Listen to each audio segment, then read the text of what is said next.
The Nyxari flagship broke atmosphere above Geneva at 1,100 hours, a vessel 1,100 meters along its long axis, descending with a slow, unhurried precision that made no attempt to look anything other than exactly what it was, an announcement that whoever had sent it did not consider Earth's airspace something they needed permission to enter. It came to rest in the open plaza fronting the Terran Council chambers, close enough that the building's reinforced windows shook with the displaced air of its landing, and extended a single boarding ramp before a lone figure descended, unhurried, unarmored, and entirely unconcerned by the 11,000 armed personnel Earth's defense ministries had scrambled to the perimeter in the 90 minutes since the vessel first entered the system. High Envoy Threl Sorne of the Nyxari Hierarchy addressed the assembled Terran Council through a translation matrix that rendered his words with a smoothness that made the content underneath considerably harder to dismiss as posturing. "People of Earth," he said. "The Nyxari Hierarchy has surveyed your world and finds it suitable for provisional tributary status.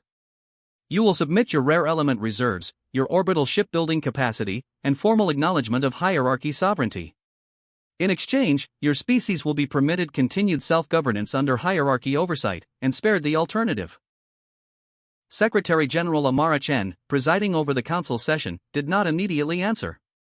She had spent the 90 minutes since the flagship's arrival being briefed, in a secure channel Sorne's own sensors had no access to, on exactly how much latitude Earth actually had in this negotiation, considerably more than the envoy standing in front of her currently believed. "And if we decline," she said.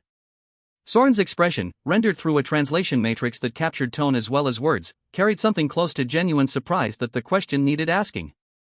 "Then we demonstrate the alternative," he said, "so there is no ambiguity about what declining actually means." He raised one hand, a gesture directed not at the assembled council but at the flagship behind him.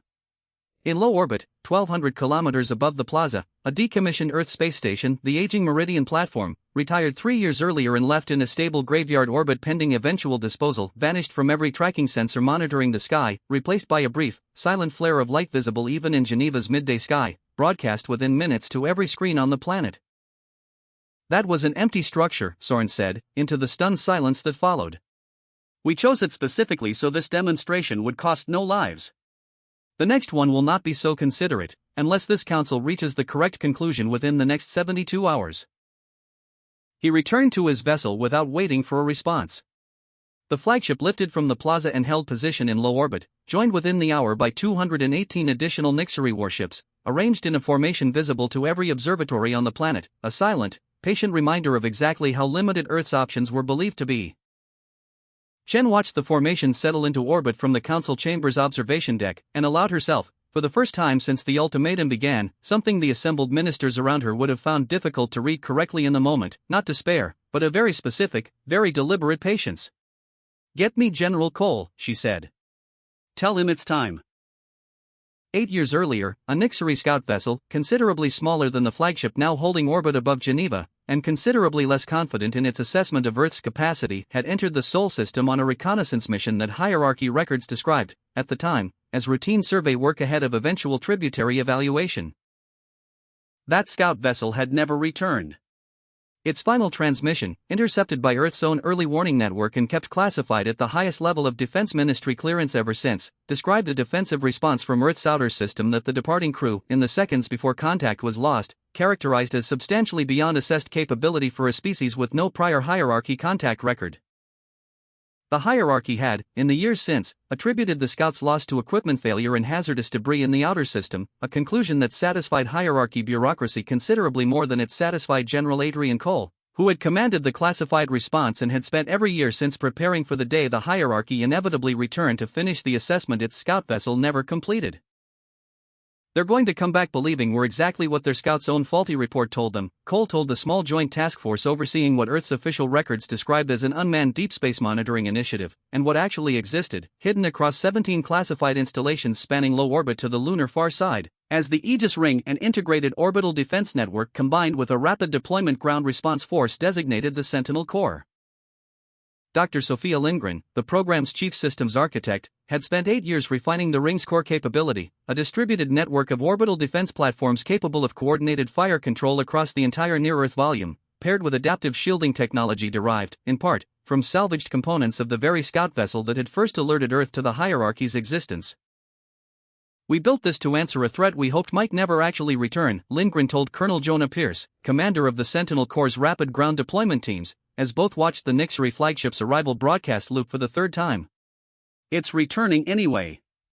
Time to find out if 8 years of preparation actually holds up against the real version of what we've been modeling." Pierce, watching the same footage, did not look away from the screen. 72 hours, he said. Cole's already moving the ring to full readiness.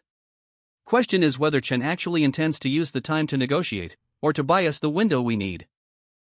Cole answered that question directly when he reached the council chamber an hour later, briefing Chen and her senior ministers on a capability none of them, outside a very small classified circle, had previously known existed. "We are not going to kneel to this ultimatum," Chen said, once the briefing concluded, with a calm that surprised several ministers who had spent the last several hours assuming compliance was the only realistic option. "But we are also not going to announce that decision until we understand exactly how the hierarchy responds to a refusal it isn't expecting to receive." Chen's formal response reached High Envoy Sorne with 6 hours remaining on the 72-hour deadline, transmitted openly across the same broadcast channels the hierarchy had used to deliver its original demonstration, because Chen had decided, deliberately, that a refusal delivered quietly could be reframed by the hierarchy however it chose, and a refusal delivered publicly could not. "Earth does not submit to tributary status," the message read, in its entirety. "We do not recognize the Nyxari hierarchy's claim of sovereignty over the system. We would prefer a peaceful resolution to this dispute. We will not purchase that resolution with our sovereignty." Sorne reviewed the message aboard the flagship with an irritation he did not entirely bother concealing from Marshal Vayasan, the fleet commander who had accompanied the mission specifically to handle the military dimension of an assignment Sorne had, until this moment, expected to resolve through diplomatic pressure alone. "They understand what the demonstration meant," Sorne said. "They understand the demonstration," Asen said.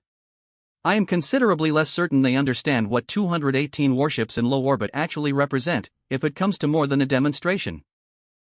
Asen's confidence rested on an assessment the hierarchy's diplomatic corps had provided before the mission's launch. Earth possessed no confirmed orbital defense capability beyond a scattering of aging, poorly maintained satellites, a conclusion drawn largely from surface-level intelligence gathering and the scout vessel's own faulty final report, still officially attributed to equipment failure rather than hostile engagement. "Then let's confirm that assessment properly, this time," Sorne said. "Dispatch a limited reconnaissance element. I want confirmation of Earth's actual defensive capacity before we commit to anything beyond another demonstration."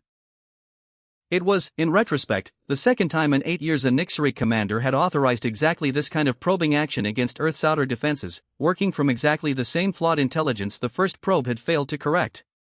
The Nyxari reconnaissance element 11 vessels, dispatched under orders to confirm Earth's defensive capacity through direct observation rather than further remote assessment, approached the planet's outer defense perimeter expecting the same scattered, unremarkable resistance hierarchy intelligence had predicted. What met them instead, once they crossed a threshold Lindgren's team had spent 8 years calibrating specifically for this scenario, was the Aegis ring's full activation across 17 previously undetected orbital platforms, coordinating fire control through a distributed lattice architecture that gave Earth's dispersed defenses the tactical coherence of a single, unified system rather than 17 separate, isolated installations. Report, Fossen said, watching his reconnaissance element's tactical returns shift from routine survey data to active engagement within seconds. 7 ships disabled, sir, his tactical officer reported, disbelief plain in her voice. No detonation signature. No conventional weapons discharge we can classify. They just stopped responding. The remaining 4 Nyxari vessels reversed course at maximum thrust, transmitting emergency withdrawal signals as they retreated toward the main fleet formation. Colonel Pierce, monitoring the engagement from Sentinel Corps' orbital coordination station, allowed himself a brief, measured satisfaction that he did not share openly with his own team, aware that 11 ships disabled was a considerably smaller test than what remained above the planet. First contact confirmed, Pierce reported to Cole. Ring performed exactly as modeled. 7 disabled, 0 destroyed, 0 Earthside casualties. Cole received the report with the same careful restraint he'd maintained through 8 years of preparation for a scenario that had, until today, existed only in simulation. Good, he said. That's the demonstration they didn't expect to receive. Let's see what they do with it. Aboard the flagship, Asen studied the reconnaissance element's sensor logs with a mounting unease he had not felt since accepting this command. 17 coordinated platforms, he said, operating as a single integrated system, disabling 7 ships without a single confirmed weapons discharge our own sensors could classify. This is not the defensive capacity our intelligence assessed. Sorne, reviewing the same data, found his own earlier irritation giving way to something closer to genuine concern. Then perhaps, he said quietly, our intelligence has been wrong about this system for considerably longer than either of us realized. Asen's revised assessment, delivered to the hierarchy's forward command structure within hours, recommended a full, immediate commitment rather than further probing, a departure from standard hierarchy doctrine that Sorne approved with visible reluctance, understanding that committing the entire mission's military strength this early risked considerably more than a failed reconnaissance element, but concluding that continued hesitation risked something worse, allowing Earth's defenses time to prepare further before the hierarchy fully understood what it was actually facing.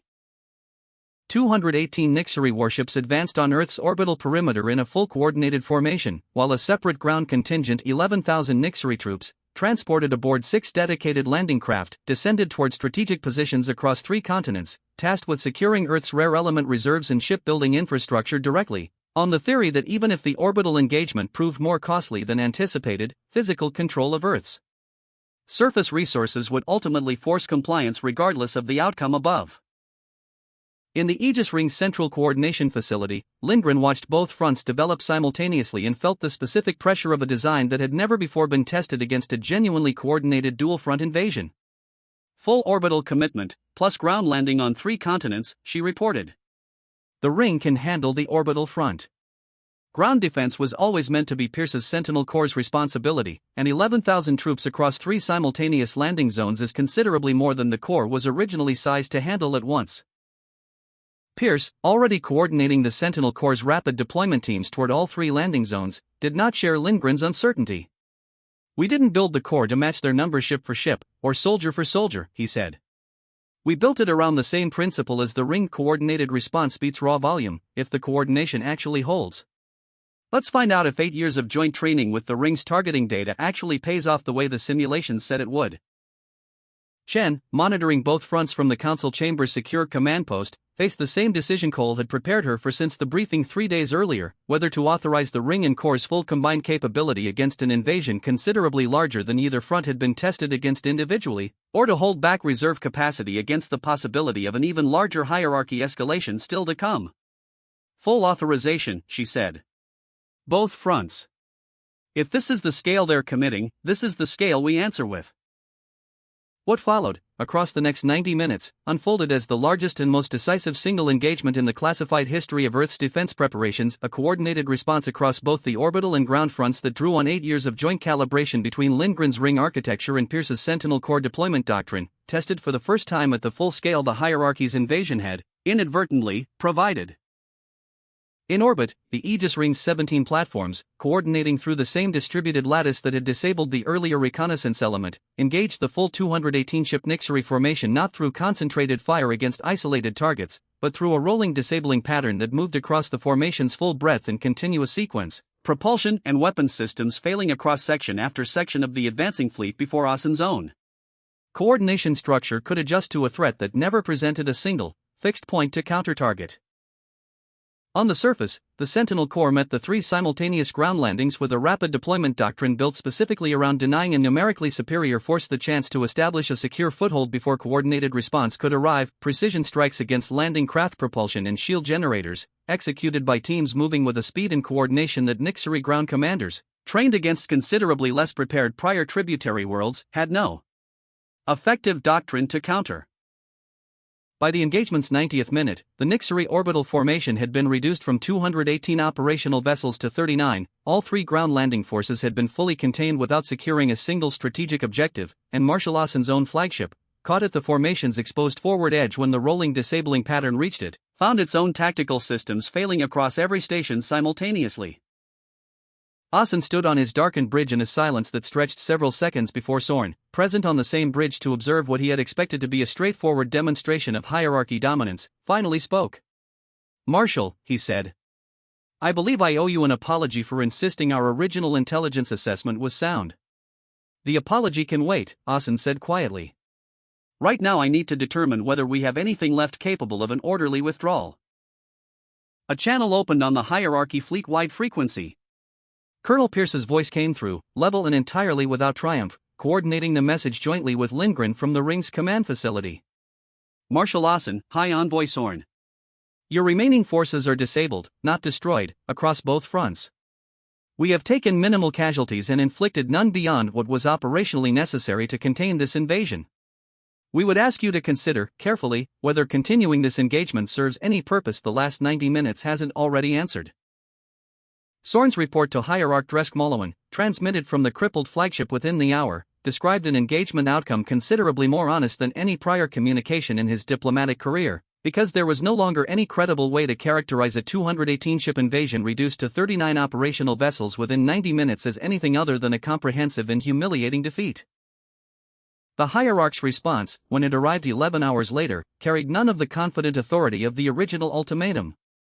The Hierarchy's assessment of Earth's capability was fundamentally incorrect, it read.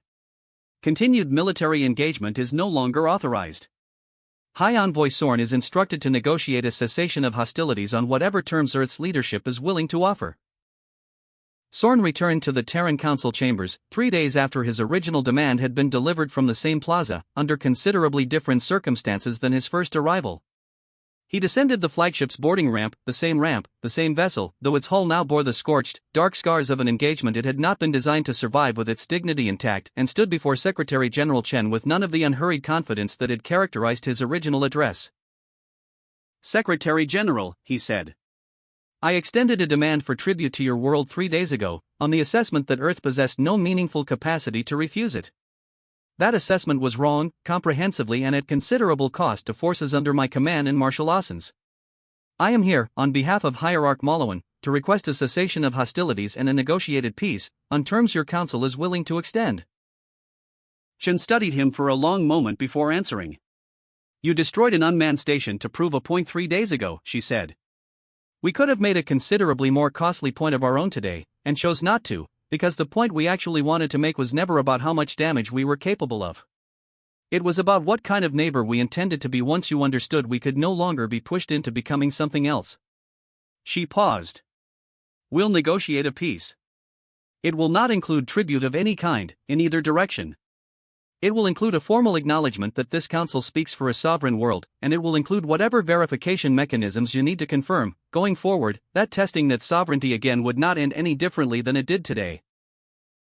The peace terms negotiated over the following week were, by the account of the small diplomatic team who finalized them, notably restrained given the leverage Earth's decisive victory had provided, formal hierarchy withdrawal from the Sol system, mutual recognition of sovereign territorial claims, and a reparations schedule covering the Meridian platform's destruction, but no demand for hierarchy territory, technology, or tribute in either direction. We could have asked for a great deal more, one senior minister observed, reviewing the final terms before ratification. We could have, Chen said. But the entire reason we built the ring and the core in secret, for 8 years, was so that we would never have to become the kind of power that demands tribute just because we finally could. That's the whole difference between defending a threshold and becoming the thing that crosses other people's. 3 weeks after the engagement, Colonel Pierce walked through the Sentinel Corps' primary staging facility, now standing down from full alert status, its rapid deployment teams returning to the same quiet training rotation they had maintained for 8 years before any of this became necessary. Dr. Lindgren joined him a short while later, a diagnostic tablet under one arm she hadn't checked in some time. 8 years, she said, built for a threat we genuinely hoped might never actually return to finish what that first scout started. It returned anyway, Pierce said. And we didn't have to become an occupying power to answer it. That was the part one wasn't entirely sure we'd manage, watching that flagship land in Geneva 3 days ago. That was always the actual goal, Lindgren said. The ring and the core were just the part everyone eventually saw. In a small records office within the Nyxari Hierarchy's own sector archive, a junior intelligence analyst updated Earth's threat classification file, deleting an entry that had, 3 days earlier, described the species' defensive capacity as negligible, tributary status recommended without further military assessment. He sat with the blank field for a long moment, thinking about the disabled reconnaissance element, the rolling engagement that had reduced 218 warships to 39 in 90 minutes, and the ground invasion contained on 3 continents without securing a single objective, and typed a new classification, followed by a note his supervisor would approve without changes the following week. Reassessment based on Sol system engagement outcomes. Prior intelligence assessment was substantially incorrect and appears to trace back to unverified conclusions drawn from an earlier failed reconnaissance mission. Demonstrated defensive capability sufficient to repel full-scale coordinated orbital and ground invasion with minimal losses. Demonstrated restraint in victory despite total tactical advantage. Recommend classification, sovereign power, not tributary candidate. Recommend all future contact proceed through formal diplomatic channels only. No one ever revised it.